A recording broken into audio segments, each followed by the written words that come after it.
فأعوذ بالله من الشيطان الرجيم ونزلنا من السماء ماء مباركا فأنبتنا به جنات وحب الحصيد۔ معزز میرے دینی و اسلامی بھائیوں اور پردہ نشین اسلامی ماؤں اور بہنوں، آج کے خطبہ جمعہ میں بڑے ہی اہم موضوع پر خطاب کرنے جا رہا ہوں۔ بارش کے نزول کے سلسلے میں عقیدے سے کیا تعلق ہے اور کیا آداب بتلائے گئے ہیں۔ بارش یہ اللہ کی بہت بڑی نعمت ہے۔ بارش کے ذریعے دنیا کے اندر جاندار اپنی ضروریات پوری کرتے ہیں اور انسان، جانور، چرند پرند، جتنی مخلوقات دنیا کے اندر رہتی ہے، ان کے مسائل پانی سے حل ہوتے ہیں۔ قرآن اور حدیث میں بارش کے سلسلے میں کچھ آداب بتلائے گئے، کچھ مستحب اعمال ہے جو بارش کے موقع پر، نزول کے موقع پر، بارش برستے وقت ہم کو کرنا چاہیے۔ اللہ رب العالمین قرآن مجید میں بہت سارے مقامات پر مختلف آیتوں کے ذریعے بارش کا ذکر کیے ہیں اور اس کے فوائد بتلائے ہیں۔ جیسا سورہ قاف آیت نمبر 9 کے اندر اللہ رب العالمین کا ارشاد ہے، وَنَزَّلْنَا مِنَ السَّمَاءِ مَاءً مُبَارَكًا، ہم نے آسمان سے مبارک پانی، برکت والا پانی نازل کیا۔ فَأَنبَتْنَا بِهِ جَنَّاتٍ وَحَبَّ الْحَصِيدِ، اور ہم اس کے ذریعے مختلف باغات اگاتے ہیں اور کٹے ہوئے غلے بھی اسی کے ذریعے اگتے ہیں۔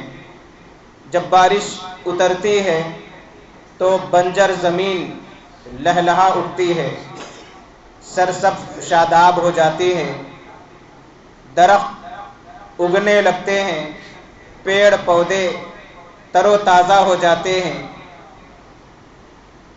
یہی درخت یا یہی اناج جو انسان کی غذا کا ذریعہ ہے، اسی بارش کے ذریعے یہ اناج پیدا ہوتا ہے بنجر زمین میں، اور یہی اناج جب پک کر تیار ہوتا ہے تو اس اناج کو، چاہے وہ چاول کی شکل میں ہو، گیہوں، جوار، باجرہ، جو، ایسی جتنی بھی غذائی چیزیں ہیں، ایک محفوظ طریقے سے اسے ذخیرہ کیا جاتا ہے۔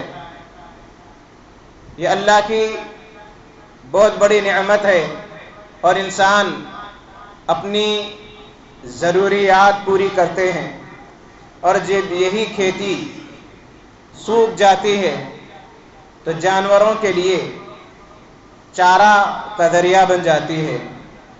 یہی اناج کے دانے پرندوں کے لیے غذا کا ذریعہ بنتے ہیں، اور یہی جو پیڑ پودے بارش کے اترنے کے بعد اگتے ہیں، اس کے ذریعے کئی مخلوقات اپنی ضروریات پوری کرتی ہیں۔ انسان کو مختلف پھل اس کے ذریعے ملتے ہیں، اور پھر اس کی رنگت الگ رہتی ہے، اس کے مزے الگ رہتے ہیں۔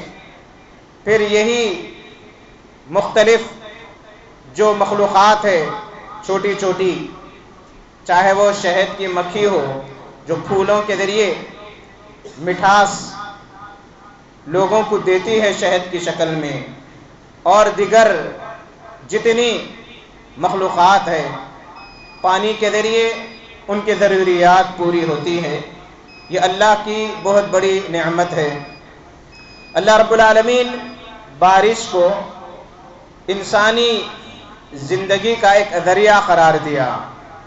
اللہ رب العالمین کا ارشاد ہے سورہ کہف کے اندر آیت نمبر 45 میں 45 میں وَاضْرِبْ لَهُمْ مَثَلَ الْحَيَاةِ الدُّنْيَا، اے نبی صلی اللہ علیہ وسلم آپ لوگوں کے لیے مثال بیان کیجئے دنیاوی زندگی کی۔ دنیاوی زندگی کی مثال ایسی ہی ہے جیسے كَمَاءٍ أَنزَلْنَاهُ مِنَ السَّمَاءِ فَاخْتَلَطَ بِهِ نَبَاتُ الْأَرْضِ، جیسے آسمان سے پانی نازل ہوتا ہے، پانی اترتا ہے، بارش ہوتی ہے، اس کے ذریعے زمین مختلف قسم کے نباتات پیڑ پودے اگاتی ہے۔ فَأَصْبَحَ حَشِيمًا تَذْرُوهُ الرِّيَاحُ، جب یہی چیزیں سوکھ جاتی ہے تو ہوائیں انہیں ادھر ادھر اڑاتی ہے۔ جب یہ چارہ بن جاتی ہے سوکھ کر تو ہوائیں اڑا کر لے جاتی ہے۔ وَكَانَ اللَّهُ عَلَى كُلِّ شَيْءٍ مُقْتَدِرًا۔ تو اس آیت پر اگر ہم غور کریں گے تو بارش کو اللہ تعالیٰ دنیاوی زندگی سے تشبیہ دیا ہے، اور یہی بارش اس کے مختلف فوائد قرآن مجید کے اندر بتلائے گئے،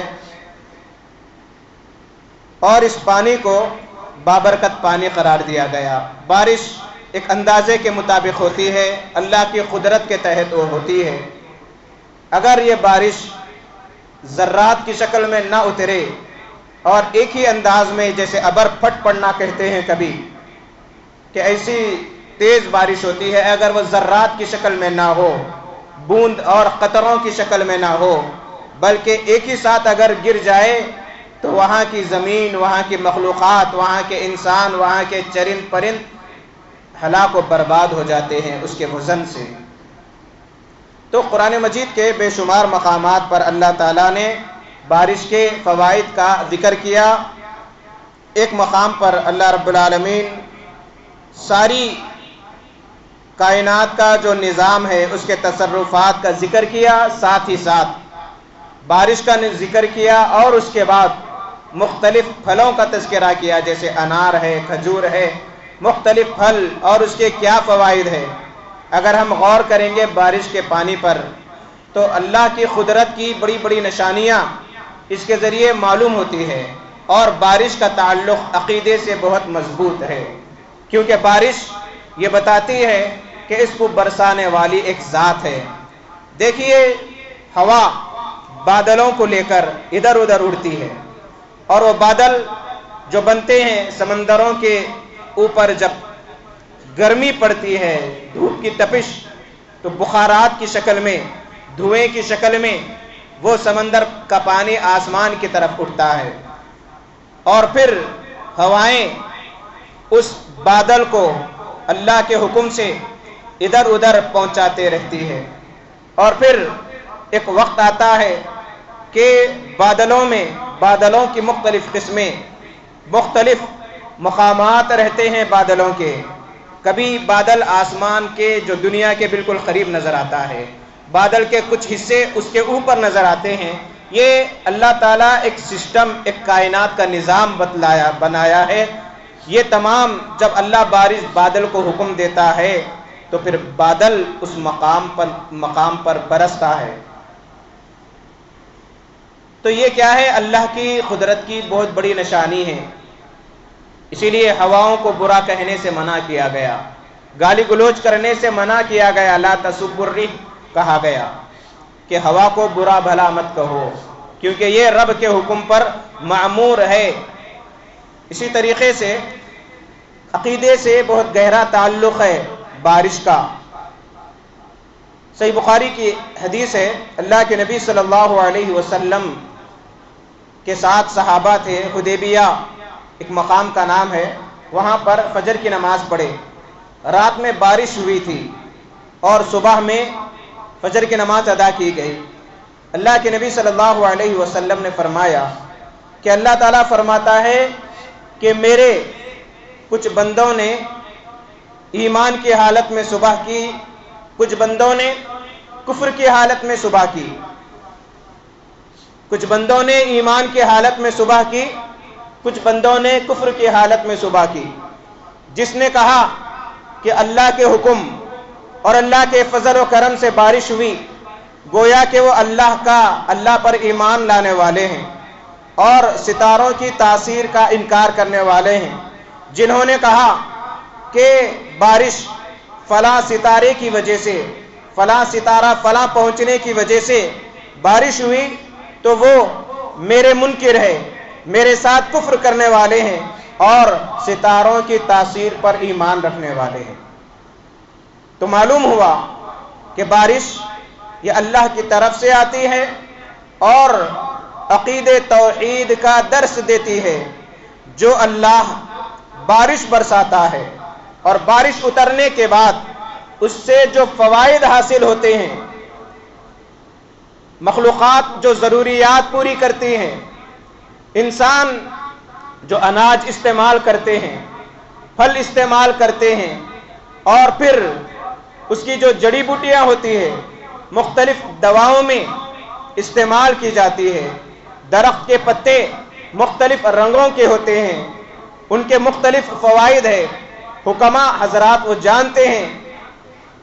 یہ تمام چیزیں قدرت کی بڑی بڑی نشانیاں ہیں، انسان کو یہ پیغام دیتی ہے کہ اس اللہ کی عبادت کرے جس نے ان تمام کو پیدا کیا، اس رب کی عبادت کرے جو تمام ضروریات پوری کرتی ہے، اور اللہ تعالیٰ کے اس میں یہ قدرت کے نظام میں کوئی شریک نہیں، نہ کوئی ولی کے پاس یہ اختیار ہے کہ وہ اپنے طور پر بارش برسائے، نہ کسی بزرگ کے ہاتھ میں یہ قدرت ہے کہ وہ اپنے طور پر بارش برسائے۔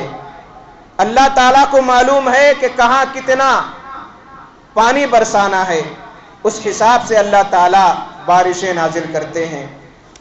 آئیے اس کے مختلف آداب ہم سنتے جائیں کہ کیا اللہ کے نبی صلی اللہ علیہ وسلم کا طریقہ کار رہا۔ اللہ کے نبی صلی اللہ علیہ وسلم جب کبھی بادل کو دیکھتے تو آپ دعاؤں میں مصروف ہو جاتے۔ ابو داؤد کی حدیث ہے، حضرت عائشہ رضی اللہ تعالی عنہا سے مروی ہے، ان النبی صلی اللہ علیہ وسلم كان اذا راى ناشئا في افق السماء ترك العمل وان كان في صلاة، کہ جب بارش ابر کو آتا ہوا دیکھتے اللہ کے نبی صلی اللہ علیہ وسلم تو پورا اپنی مصروفیات کو چھوڑ دیتے، جو مصروف رہتے وہ کام چھوڑ دیتے، اگر نماز میں بھی ہے تو نماز سے زیادہ توجہ اس پر دیتے، اور وَإِن كَانَ فِي صَلَاةٍ ثُمَّ يَقُولُ اللَّهُمَّ إِنِّي أَعُوذُ بِكَ مِن شَرِّهَا، اس کے بعد کہتے یہ دعا پڑھتے، اے اللہ اس کے شر سے میں تیری حفاظت میں آتا ہوں۔ فَإِن مُطِرَ قَالَ اللَّهُمَّ صَيِّبًا هَنِيًّا، اگر وہ بادل پانی برساتا تو کہتے اے اللہ اسے نفع بخش بارش بنا دے، فائدہ مند بنا دے۔ اسی طریقے سے جب بارش ہو رہی ہو تو اس موقع پر اللہ کے نبی صلی اللہ علیہ وسلم یہ دعا سکھلائے، جیسا کہ صحیح بخاری کی حدیث ہے، ام المؤمنین حضرت عائشہ رضی اللہ تعالی عنہا سے مروی ہے، ان رسول اللہ صلی اللہ علیہ وسلم کان اذا رأى المطر قال اللهم صيبا نافعا، جب بارش کو اترتا ہوا دیکھتے اللہ کے نبی صلی اللہ علیہ وسلم تو یہ دعا پڑھتے، اللهم صيبا نافعا، اے اللہ نفع بخش فائدہ مند بارش بنا دے ہمارے لیے۔ اسی طریقے سے کثرت سے دعائیں کرنا چاہیے جب بارش ہوتی ہو۔ اگر ہمارا کچھ نقصان ہو جائے، کوئی چیز بھیگ جائے، تو ہم فوراً بارش کو، پانی کو برا بھلا کہہ دیتے ہیں، جبکہ یہ چیز ایک کے لیے نقصان دہ ہے تو کثرت کے لیے فائدہ مند ہوتی ہے۔ یہ انسان کی غلطیاں ہیں کہ انسان ان مقامات پر آبادی بسا رہا ہے جو ایک وقت میں بڑے بڑے تالاب تھے۔ گزشتہ کچھ دنوں میں ہم نے دیکھا کہ مختلف علاقوں میں پانیاں گھس گئے ہیں، مختلف گاؤں پانی میں ڈوبے ہوئے ہیں۔ یہ انسان کی خامی ہے کہ انسان وہ پانی کو محفوظ رکھنے کا ذریعہ نہیں بنایا، یا ایک وقت میں وہ محفوظ کرنے کے ذریعے تھے لیکن انسان اس مقام پر اپنا گھر بنا دیا، تو جب پانی کو بہنے کی جگہ نہ ملے یا انسان کے اندر اتنی صلاحیت نہیں ہے کہ انسان اس کا مؤثر انتظام کرے، تو یہ انسان کی خامی ہے، انسان کی خامی ہے، وہ نقصان کا سبب خود انسان ہے، قدرت نہیں ہے۔ اللہ کے نبی صلی اللہ علیہ وسلم کیا کرتے تھے دیکھیے، اور کیا تعلیم دیے۔ مستدرک حاکم کی روایت ہے، سہل بن سعد رضی اللہ تعالیٰ عنہ سے مروی ہے، قال قال رسول اللہ صلی اللہ علیہ وسلم سنتان لا تردان او قلما تردان الدعاء عند النداء وتحت المطر، کہ دو قسم کے ایسے لوگ ہیں، دو قسم کے ایسے اوقات ہیں کہ جب کبھی دعا کریں گے تو دعا رد نہیں کی جائے گی، دو اوقات جس میں دعا کریں گے تو دعا رد نہیں کی جائے گی۔ ایک وہ جب اذان دی جا رہی ہو یا اذان کے بعد کی جو دعا ہے اس موقع پر دعا کریں گے تو قبول ہوگی۔ دوسرا جب بارش ہوتی ہے، بارش ہوتی ہے جب بندے دعا کریں گے تو وعدہ ہے کہ دعا قبول کی جائے گی۔ یہ کچھ ضروری آداب تھے، وقت مجھے اجازت نہیں دے رہا، انشاءاللہ آئندہ اپنی بات پوری کرنے کی کوشش کروں گا۔ پوری باتوں کا خلاصہ یہ ہے کہ بارش کا پانی یہ بابرکت پانی ہے، بارش کو رحمت قرار دیا گیا، اس سے فائدہ اٹھانے کے لیے کوشش کرنا چاہیے۔ بارش جب اترتی ہے تو دعائیں کرنا چاہیے، اور اس موقع پر کثرت سے دعاؤں کا اہتمام کرنا چاہیے، اور اس کے نقصانات سے اللہ کی پناہ مانگنا چاہیے، جیسا کہ اللہ کے نبی صلی اللہ علیہ وسلم نے بتلایا ہے۔ اللہ ہم تمام کو ان باتوں پر عمل کرنے کی توفیق عطا فرما۔ الہی بارشوں کو ہمارے لیے مفید بنا دے، نفع بخش بنا، نقصان کا سبب نہ بنا، ہلاکت کا سبب نہ بنا۔ بارش کے ذریعے ایسے ہلاک نہ کر جیسے قوم نوح کو ہلاک کیا گیا۔ الہی بارش کے فوائد، بارش کے منفعت ہمیں عطا فرما۔ بارش کے ذریعے جو نقصانات ہوتے ہیں الہی ان نقصانات کو ہم سے پھیر دے۔ الہی ہم تمام کو سنتوں پر عمل کرنے والا بنا۔ الہ العالمین گناہوں سے اجتناب کرنے والا بنا۔ الہ العالمین جو پریشان حال ہے ان کی پریشانیوں کو آسانیوں میں بدل دے۔ جو مالی مشکلات میں گھرے ہوئے ہیں الہی بہترین بندوبست کر دے۔ الہی جو بیماریوں سے پریشان ہے شفا کے دروازے کھول دے۔ الہی گھریلو پریشانی، گھریلو ٹینشن، کاروباری ٹینشن، خاندانی الجھنوں میں، مخالفتوں میں جو پڑے ہوئے ہیں الہی تمام کی حفاظت فرما۔ الہی تمام کے مسائل کو حل فرما دے۔ الہ العالمین مسلمانوں میں اتحاد و اتفاق پیدا فرما دے۔ الہی نقصانات سے ہماری حفاظت فرما، فتنوں سے ہماری حفاظت فرما، ظالموں کے ظلم سے ہماری حفاظت فرما، شریروں کے شر سے ہماری حفاظت فرما، فتنہ پروروں کے فتنوں سے الہی ہماری حفاظت فرما۔ الہی ہمیں دین کا داعی بنا، حق کا علمبردار بنا، نمازوں کا پابند بنا۔ الہی تیرے سامنے رجوع ہونے والا، تیرے سامنے عاجزی اختیار کرنے والا بنا، تیرا محتاج بنا، کسی اور کا محتاج نہ بنا۔ بارک اللہ لنا ولکم فی